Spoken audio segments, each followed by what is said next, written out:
Kehidupan dunia ini sebentar saudaraku. Sebentar kehidupan dunia ini. Sampai kapan? Demi Allah saudaraku. Kita ini membutuhkan sekarang, laki-laki di sini yang hadir, yang mendengarkan suara saya dan ini mengikuti ceramah kita. Kita membutuhkan sekarang orang-orang mukmin yang imannya iman baja. Bukan iman kerupuk.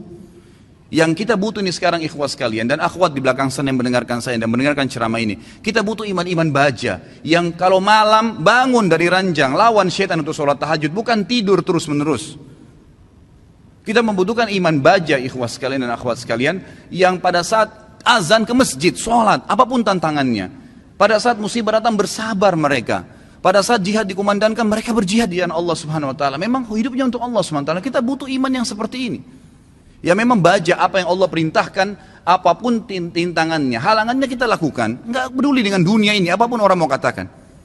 Akhwat kita di belakang sana, kami butuh sebagai laki-laki seorang ibu seperti Nusaybah binti Ka'ab, sahabiat yang luar biasa. Pada saat jihad dikumandangkan, Nusaybah binti Ka'ab membangunkan suaminya tengah malam mengatakan, wahai suamiku besok jihad, ikutlah. Dibangunkan anak laki-lakinya 5 orang, semua dikatakan anak-anakku bangunlah, besok jihad, ibu pun akan ikut. Semuanya satu keluarga pergi jihad. Ini yang namanya mukminah, imannya baja.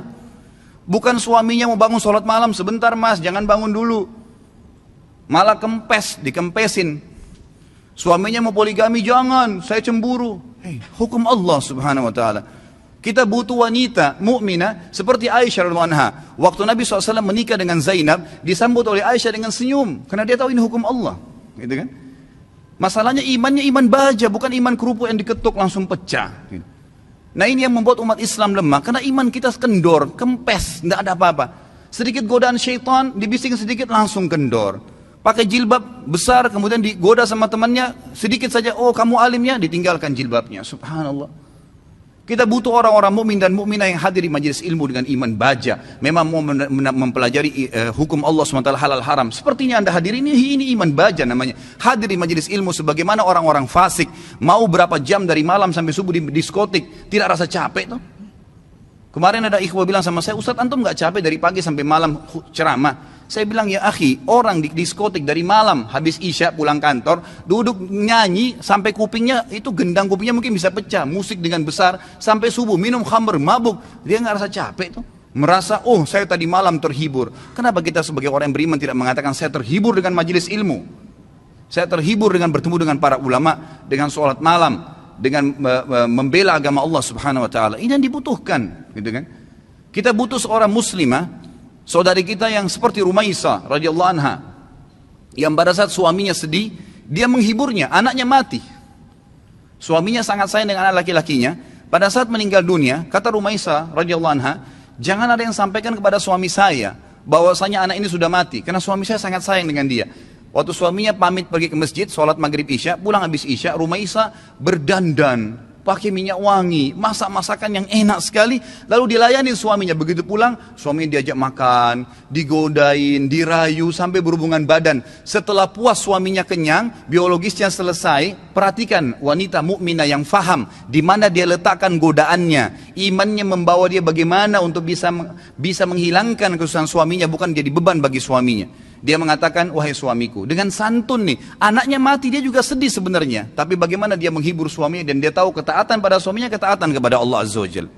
Apa yang dia bilang? Wahai suamiku, bagaimana pendapat anda kalau seandainya tetangga pernah pinjamin sesuatu, lalu saja tetangga memintanya, pemiliknya minta benda itu, apakah kita akan mengembalikan? Kata suaminya, tentu saja, itu hak orang. Kata Rumaisa dengan tenang, dengan sangat luar biasa kasih sayang sama suaminya, dia mengatakan, wahai suamiku, kalau begitu berharaplah pahala dari Allah, karena ya, Allah SWT yang menitipkan anak kita telah mengambilnya.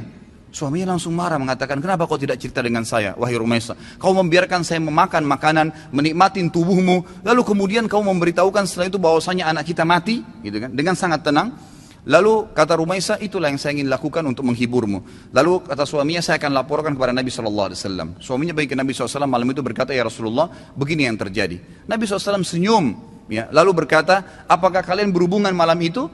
Kata keduanya, iya ya Rasulullah. Kata Nabi SAW, semoga Allah berkahi, betul hamil gara-gara hubungan malam itu, dan tahun depannya lahir seorang anak mujahid dari kalangan sahabat yang hanya besar mati syahid di jalan Allah Subhanahu Wa Taala. Ini yang kita butuhkan, orang-orang yang punya iman, ikhwas sekalian. Sampai kapan kita mau berlalai-lalai, gitu kan? Sampai kapan kita mau berlemah-lemah? Malu dengan pakai busana muslim, subhanallah, gitu kan. Malu dengan simbol Islam, subhanallah. Enggak usah jadi muslim sekalian.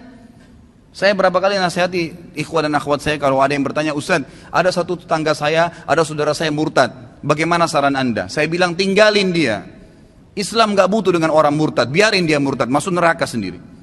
Kenapa kita harus bingung dengan satu orang murtad dan kita tinggalkan orang-orang tetangga kita muslim yang butuh bantuan makan, yang kalau diajak ke masjid mau sholat, itu yang kita dakwahin.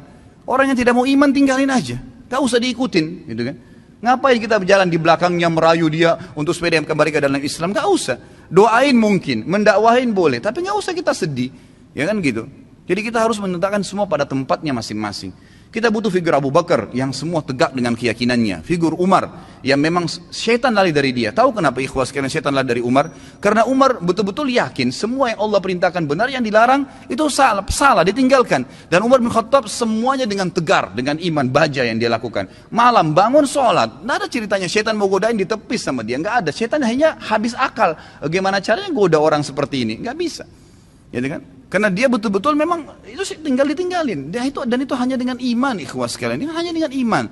Sampai kapan kita mau terus-menerus membiarkan iman kita sehari begini dan sehari begitu? Sampai kapan antum mau mengatakan, dan perempuan di antun di belakang mengatakan, sampai kapan kita mau mengatakan, oh iya nanti, oh iya ya, sampai kapan oh iya ya ini? Sampai malaikat maut mencabut roh kita baru kemudian kita mau sadar? Subhanallah. Majelis ilmu seperti ini tujuan utama mengubah menjadi orang yang lebih baik. Kalau antum datang di sini dan tidak bisa mengubah, antum bisa rajin sholat malam, antum rajin menjaga hukum-hukum Allah SWT, meninggalkan yang haram, menikmati yang halal. Perempuan-perempuan di sana di belakang, kalau anda datang ke sini tidak bisa mengubah, anda tutup aurat, anda lebih baik daripada sebelumnya, anda bisa mengatur, ya, menikmati apa yang halal, tidak memamerkan aurat anda di sana sini, maka jangan hadir. Karena majelis ilmu tujuannya untuk itu. Melahirkan orang-orang yang imannya iman tegar, iman baja, yang memang tidak mudah goyah, ikhwas sekalian. Kadang-kadang subhanallah baru diminta waktunya untuk sholat malam, kita nggak mau bangun sholat malam. Bagaimana kalau diminta ditumpahkan darah jalan Allah subhanahu wa ta'ala? Sudah sulit. Kan gitu. Baru diminta infak saja. Sudah beragam macam bisikan syaitan, kita sudah mengiyakan bisikan syaitan itu. Bagaimana kalau diminta infak jalan Allah subhanahu wa ta'ala? Mengorbankan seluruh harta, pakaian kita bahkan kalau perlu dijual untuk itu. Ini semua karena cinta terhadap dunia yang berlebihan, Allah musta'an. Semoga Allah SWT yang di langit sana yang melihat kita ini menjadikan kita orang-orang yang terpilih di kalangan hamba-hambanya yang dipenuhi imannya dengan iman baja insyaAllah dalam hati dan meninggal dalam keadaan syahid. Ya Allah, saya meminta kepadamu atas namamu yang maha mulia agar engkau menjadikan aku secara khusus dengan keluargaku ya Allah semuanya mati syahid di jalan Allah dan semuanya memiliki iman-iman yang baja dari keturunan dan seluruh istri dan anak-anakku dan juga semua yang hadir di sini ya Allah, semoga engkau berikan apa yang terbaik dari hamba-hambamu. Jadi mudah-mudahan kita tidak termasuk orang-orang yang lemah dan orang-orang yang sama sekali meninggal dalam kondisi nanti menyesal, oh kenapa ya, oh seandainya ya, sudah nggak ada gunanya ikhwah. Sekarang saatnya berubah.